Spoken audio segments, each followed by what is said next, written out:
said, pointing his chin at the interior of the row house. "See if she wants to play with me." "You have a girlfriend?" Caroline blurted out, surprised. She'd been certain he was flirting with her before they started playing, but possibly she'd been wrong about that too.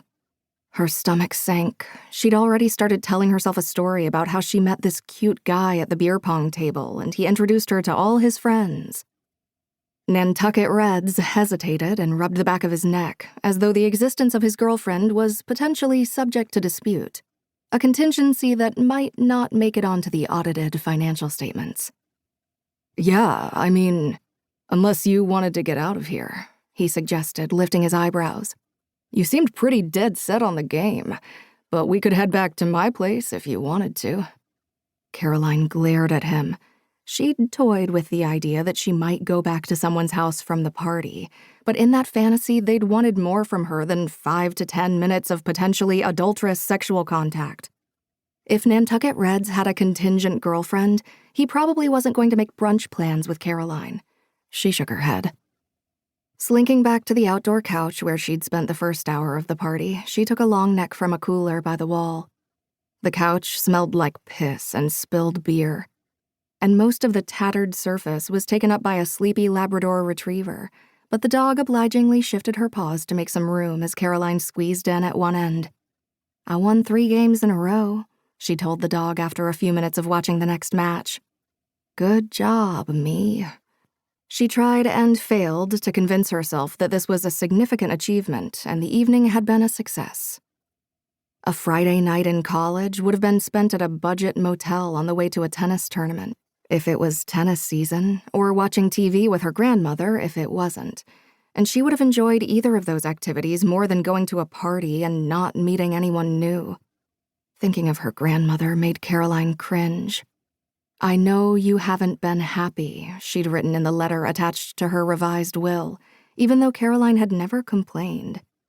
"I'm leaving you everything," even though Caroline had only asked about the SUV.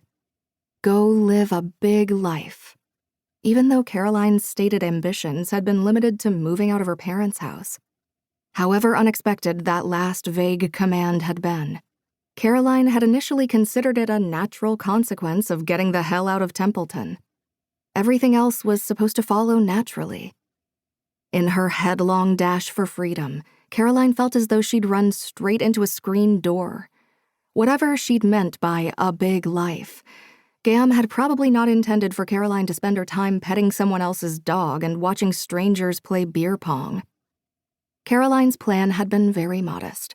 She'd save a couple $1,000s for business school applications, somehow acquire a car, and when she moved away to the other side of the country, she'd get to quit doing exactly what her father told her to do every minute of the day.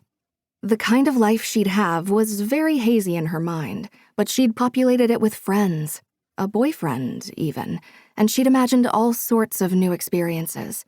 She'd go on dates and ski trips and cosmopolitan adventures. She'd meet interesting new people who were funny and kind. Gam's will shouldn't have changed anything about the plan, but somehow it had.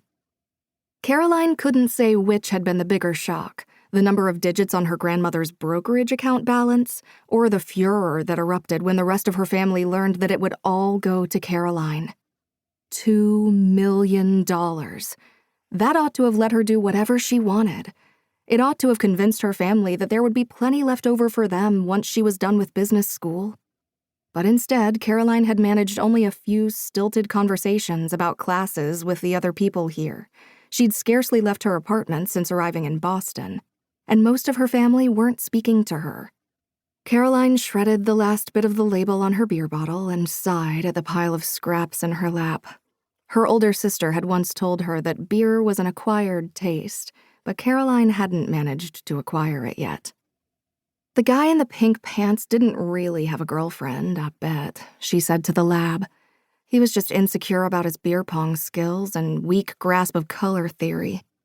The dog didn't lift her head, but Caroline sensed her agreement with those propositions. Caroline nodded, as though the dog had replied.